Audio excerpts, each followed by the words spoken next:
Welcome to the first part of our holiday special. For this mini series, we're going to be taking a look at 6 different competitive TCGs and seeing what aspects of them may or may not come to Lorcana.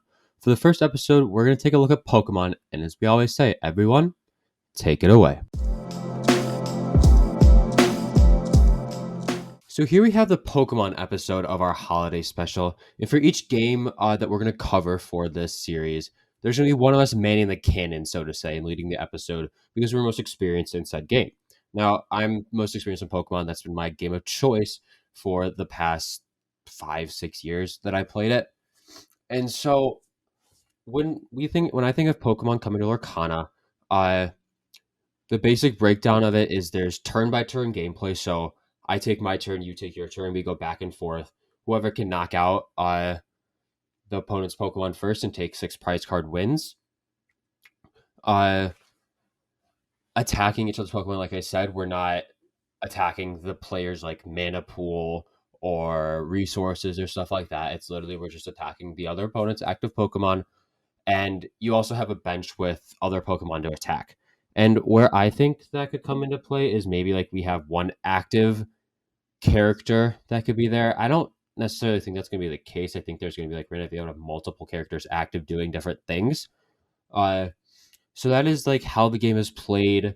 You have a 60 card deck, you have a discard pile, then prize cards is like when you knock out a certain Pokemon, depending on what type of Pokemon it is, you get that many prize cards, and when you take your 6 prize cards, you win.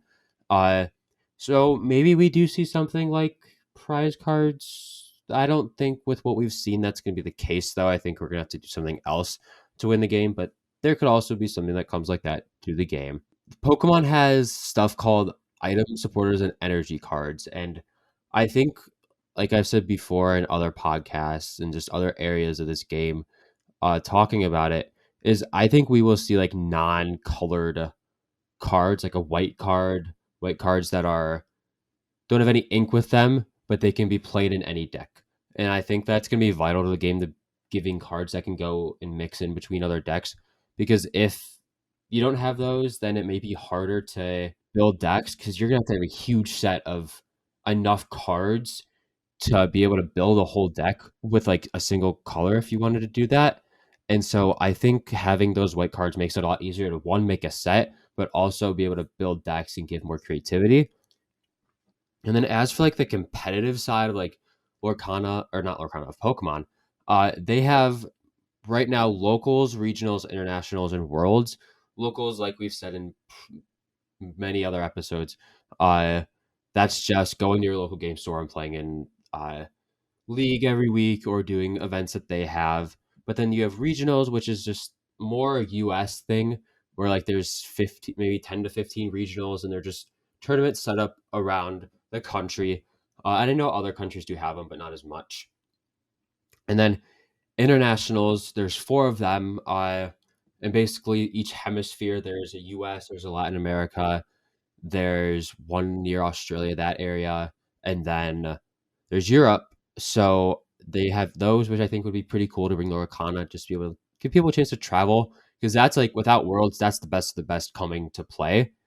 And then World Championships is obviously something that I think Lorcana will have no matter what. Every game has it, and I think Pokemon does it so well. Like you have your invite system, like how you play at locals, regionals, and internationals. You get points to come to Worlds. You get your invite, and I definitely think that is something that they could bring to Lorcana because it gives the people incentive to play. It gives them an out to go and compete and try to win Worlds. And I think being a World Championship is what anybody wants.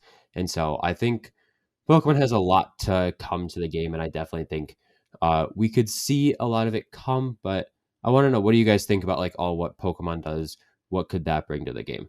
I love some of the stuff that Pokemon could bring to the table. Like you said, the having an active Glimmer with like a reserve of other Glimmers, I feel like is definitely something, from the way we've been speculating, at least in the Discord, could be a way this game runs. It makes a lot of sense. It makes it a lot less complicated. That is a reason that Pokemon is a lot easier to pick up than some other TCGs, is because I know there are ways to interact with your bench or the other opponent's bench, but it's not. It's like having the single lead or a single lead Glimmer. much like you have a single lead Pokemon is the way to go, just for simplicity's sake, since they are gearing this towards family play. It narrows down your focus. You don't have to worry about, say, an entire battlefield of 15 different things out there that you're constantly keeping track of. And also, I'm not as familiar with Pokemon. How much interaction is there on your opponent's turn? There's second to none. I don't really remember doing anything. You really just sit there, you shuffle your cards, and you wait. You may hope that they don't do something that's going to impact you, but there is no interaction whatsoever. It's your turn, their turn, nothing happens. Yeah, I think the closest is maybe I think there are some Pokemon that have some effects on when they are knocked out. Yeah, and like if like they play like a supporter, like there's a supporter where you can take a bench poke, they play it, and then you have to move a bench poke and you're active. So like it's just like if they play stuff to impact your board, but you don't get to play anything on their turn. Gotcha. I'm going to be the devil's advocate because someone's got to be. I don't think that just with the way that we've seen that the cards are set up, that it'll be something similar to Pokemon, where if you just have one primary character on the board, and then you're kind of dealing with that specific character. They look to be more, Magic-esque, where you have a field full of characters, and they're all interacting and doing things together. And then also in doing my research into Pokemon, one thing that I saw be brought up is when it comes to like the competitive side of things, like getting your world's invite and stuff like that, because of the way the point system works and there's no like cap essentially. I don't know what the exact wording is, but basically for what I got out of it was that it really rewards the grinders and not necessarily the people that are winning tournaments. It's more about who can go to more tournaments and who can get more points, which I'm not really a big fan of.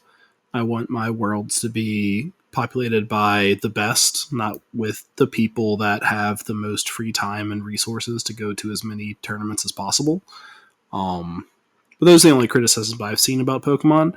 I think it brings, one thing that we've talked about a couple other times is having the children's division, which they have, or whatever it's called, and having something like that in Lorcana, because we think that there's going to be a fairly significant overlap in demographics between Pokemon and Lorcana. So I think that'll be something good to look into as well.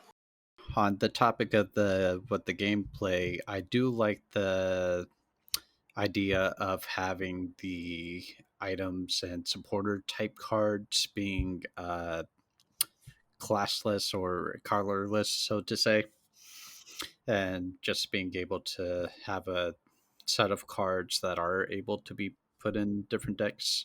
I'm not sure how likely that is to be, considering how thematic I think the cards will be, because especially with that card that we might be seeing this week, it's definitely based on Maleficent, and it would be kind of weird to put a Maleficent card that is doing an effect that in a deck that doesn't feature Maleficent. But it is an idea that I think would be really nice to bring into the game.